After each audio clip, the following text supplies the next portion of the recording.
Nothing like summertime back on the color farm. Hi, this is Margaret Byrd and welcome to Color Quest. It is now August here in Woodinville, Washington, and as you can see behind me, the color farm is in full bloom, although it had a tough spring with so much rain.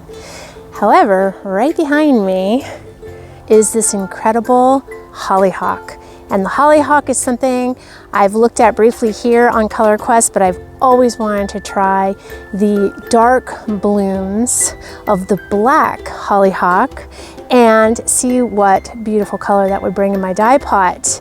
Last year, I foraged for some while I was traveling in the Netherlands, but those were primarily pinkish red, and I only did a sun tea. Still got a really pretty color out of those.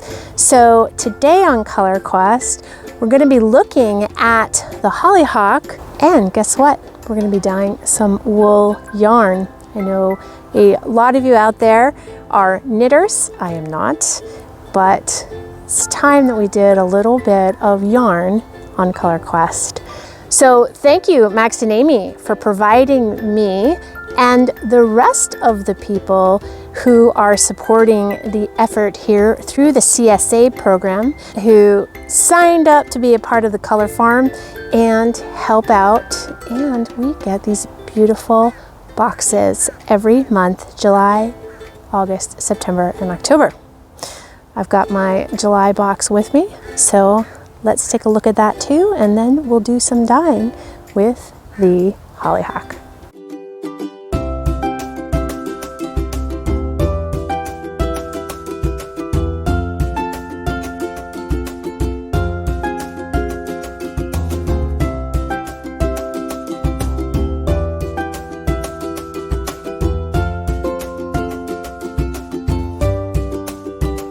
So the month of July's featured flower from the color farm was Dyer's chamomile. I have not used that here yet on Color Quest, but there are still some remnants here, and I'm going to sample a few to bring back. I have a plan in a couple of weeks to be doing a fun project with Dyer's chamomile, and Max and Amy were kind enough to allow me to sample some. Every month, Amy and Max invite an artist to be featured as part of their CSA program. Last month, the artist had the Dyer's chamomile and dyed wool skeins. This week, we are going to work on dyeing with that incredible hollyhock over there. Let's take a closer look at the hollyhock itself. I'm just going to gently pull one down here. Look at how beautiful that is. I have this incredible row of them. They are easily, 6 feet tall, and look at that one over there.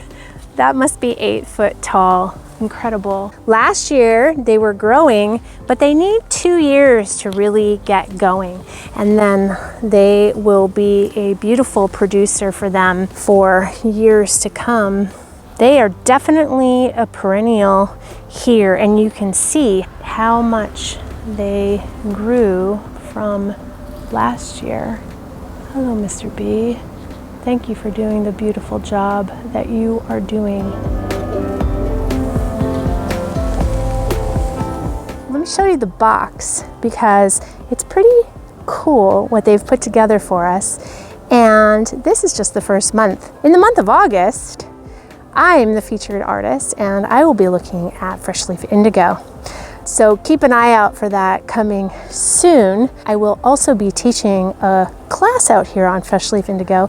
So if you're seeing this in time and there's still tickets left, Sunday, August 14th from 10:30 to 1 here at the Color Farm, we're going to be playing around with some fresh leaf indigo and getting a tour of the color farm with Max and Amy. So I know this video will run for years to come. If you missed it, I don't know, maybe keep an eye out.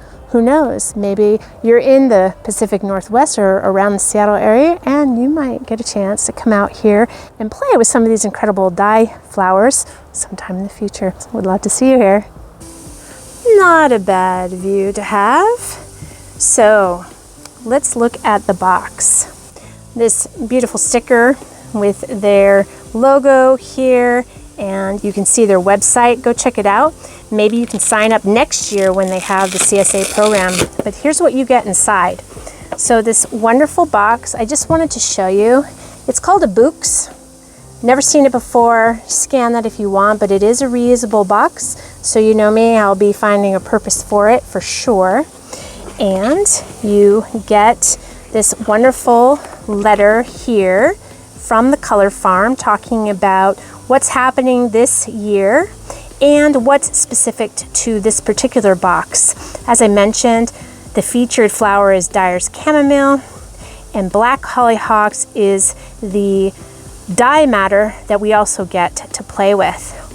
Here is the artist for the month of July, Rose, and look at her in front of that amazing patch of Dyer's chamomile. Now, there's a little bit of information about Rose and what she's doing, as well as her thoughts about Dyer's chamomile. And then this is what she did for us. She took the Dyer's chamomile and she dyed this beautiful wool skein. And look at the variation there. Isn't that just stunning? It's got some darker yellows and some lighter yellows. It just turned out beautifully. Now, beyond that, we also receive a full skein that hasn't been dyed. And depending upon what they have enough volume of, we also get enough dye matter to dye the skein of wool. And this month, to pair with chamomile, was the black hollyhock. So today we're going to go ahead and we're going to work on using this black hollyhock to dye this wool skein. They have provided in the box the mordant, which, as you know, is very important. And for wool, it's going to be aluminum potassium sulfate. They have this lovely little tag which tells you what we have, and that is 100% merino wool with 100 grams weight, and they tell you the date and what it is. So you can attach this to this skein and know what you've got. Now they have these instructions which will talk to us about scouring, mordant, and dyeing specifically to hollyhock. So let's pack this up. Oh, there's my other one in there. Haha. I thought we'd have a second one, and there's the tag that is for the black hollyhock. How cute is that? Thank you, Max and Amy. You really thought of everything in this packet to make it so easy for us to be able to make something beautiful in our dye pot. Now, if you are interested in the CSA program, every spring the Color Farm puts out a call. They have limited shares available, and you can learn more about that if you go to the Color Farm's website. It's obviously closed for this year, but maybe you can sign up for their mailing list, and then you will get an email when they are ready in the spring to open it back up again. You will not get my share, however. I'm going to be buying a share every year that it is available because I live so close, and I'm so excited about what Amy and Max are doing here on the Color Farm. Just seems like such a treat to be able to experience that, and they are just super cool people. So let's get back to my studio and start working on prepping our skein of wool to best receive that beautiful hollyhock dye. Now, since I am not a knitter, I don't normally use yarn or work with it. However, it was given to me in this beautiful bundle, and the skein itself has been already tied into this wonderful loop. And this is important so that when your yarn is in the dye pot, it doesn't get all tangled. So you tie it off, you loop it, this awesome loop, can't really get the whole thing in there, but you make a loop and then you are going to tie it in several places. You'll have a main tie that you can use to hold it. If you were dipping it, you could use a metal ring there, and then there'll be several other locations on the ring itself where you create this looped string, which allows the fibers to stay together but also have some room to move so the dye can get in. And we have that in a few places. We've got one there, there's another whole loop, and then another in between loop here. So I learned how to do this when I was in Oaxaca with a cool machine, and it was a lot of work. So I appreciate the fact that this comes to me already done, but know that this is a critically important step when you are dyeing yarn so that it stays nice and untangled as you work with it in the dye pot. Right, 2 steps before we can start dyeing with the Hollyhock is that we have to prepare our fiber. Now I have the skein here. It is wool, and wool needs to be treated a little bit more carefully than cotton. And that is because wool does not like sudden shifts in temperature, or it could felt. And we don't want to felt this yarn. So we will first need to scour it, and therefore we're gonna have to do that on the stovetop because we're not gonna run this through the machine, right? And it's gonna be a very simple process, putting a tiny bit of pH neutral dish soap into a dye pot filled with water in a tepid environment, as close to room temperature as you can get, so that when you put your fiber into it, it's not gonna get shocked. We will simmer it for 30 minutes in this soapy bath. If you're using a thermometer, you don't want to go above 160 degrees Fahrenheit. I just use my gut and make sure that it never gets too hot.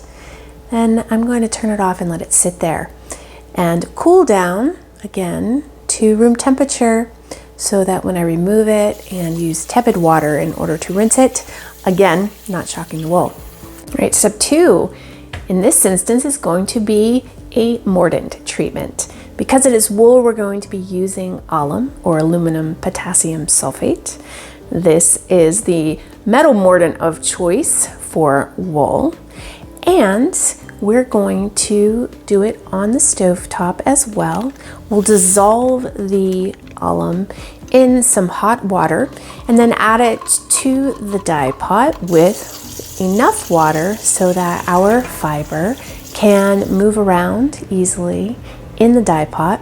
We'll heat it on the stove again just to a simmer, not to go above 160 degrees Fahrenheit, and we'll leave that to simmer for about an hour. We'll turn off the heat, and then I'm going to just let it cool in the pot again so as not to be taking the wool through too much shock of temperature. And after it gets down to a nice tepid temperature, we'll take it out, rinse it, and then we're ready to make our black Hollyhock dye. So I have the wool in the mordant bath now, and I could wait until it finishes and then, per the instructions, make the black Hollyhock dye at the same time as the wool would be in the dye pot. So combining these, which you can totally do, and I often will mix my dye matter with fiber. However, I am not going to do that today because I want to push this along a little bit more quickly. So I want to go ahead and make the dye while the wool is in the mordant. Now, part of this reason also has to do with the fact that I'm not interested personally in having to pick out pieces of dye matter from the wool itself, and that can happen if these are floating together. There is a solution, however, that you can look at, and I actually have recently discovered these wonderful cheesecloth bags. They're actually bags, and unlike using cheesecloth or muslin where you have to sort of hold the edges, this worked beautifully when I was working with fresh leaf indigo recently.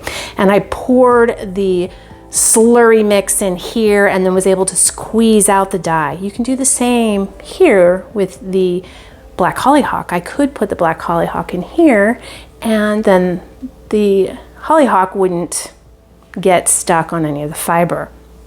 Not going to do that either, but it's just a suggestion to keep in mind. I found these on Amazon, super inexpensive. I have a bag of maybe 4 of them, and I'm just going to keep using them. And look at how pretty this one is. It's dyed just from using the fresh leaf indigo. So in order to do this now, I'm simply going to do as we always do, is I'm going to put the hollyhock into a dye pot filled with water. Make sure there's enough water in there to support the fiber when I'm ready to do that, and then I'll have those simultaneously going. Got the mordant going, I'll have the dye going, and then I can strain out the hollyhock, put in the fiber, and we'll see what beauty awaits us with this wool yarn.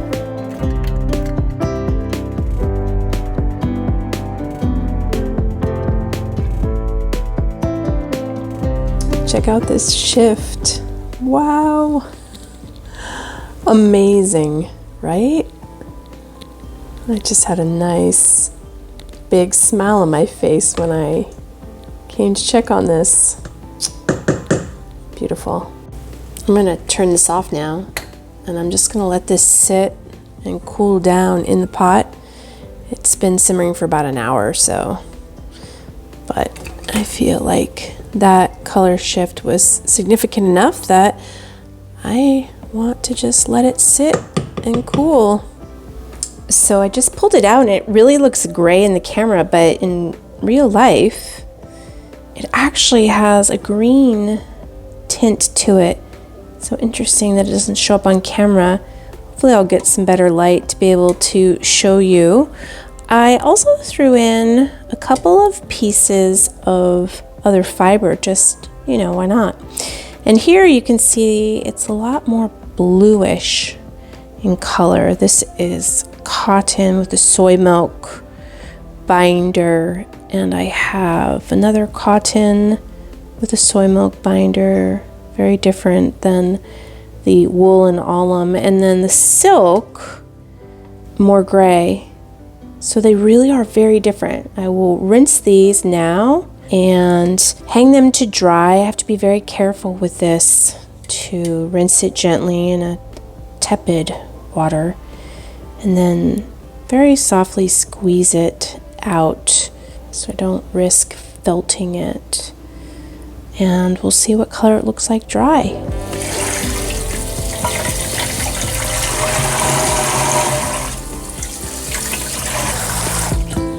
Look at that. Looks so different than the way it came out on the wool. How cool. Oh, the magic, the magic. I love the magic. All right, the wool skein that's beautifully wrapped in a hank, which is a loop. Not a knitter, don't know some of the terms, so forgive me. But here is the result.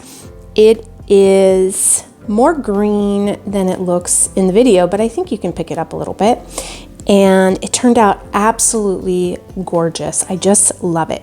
Now, I threw in a couple of samples of some other fiber, and you can see here I have some cotton here and then some silk. The silk, as you may guess, is maybe closer to the color of the wool, but it has a bit more of a gray cast to it. And these really have a bluish cast, and in the insert that the Color Farm included, they mentioned that the hollyhock should produce a sort of steel blue color. I would say it falls into that, but these again are cotton and they happen to be soy milk treated, so a different binder on top. But all in all, it's an absolutely beautiful combination. I'm now going to wrap it into this wonderful bundle that they did with the Dyer's chamomile and put a label on it. And you can see the two side by side. What a great combination for the month of July in the CSA box at the Color Farm. Thanks again, Amy and Max. Thank you, Hollyhock.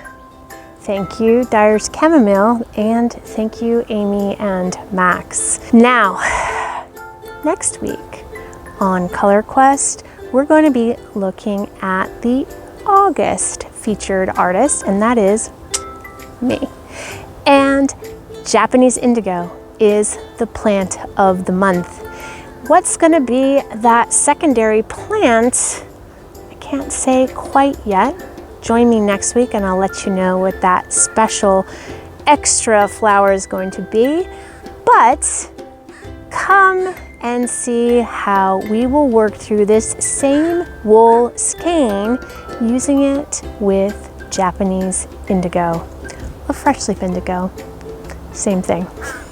Anyway, have a great week and enjoy wherever you are. And I hope that it is a time filled with all kinds of natural color. Thanks so much for being here. I'll see you next Friday. Through the CSA program, that's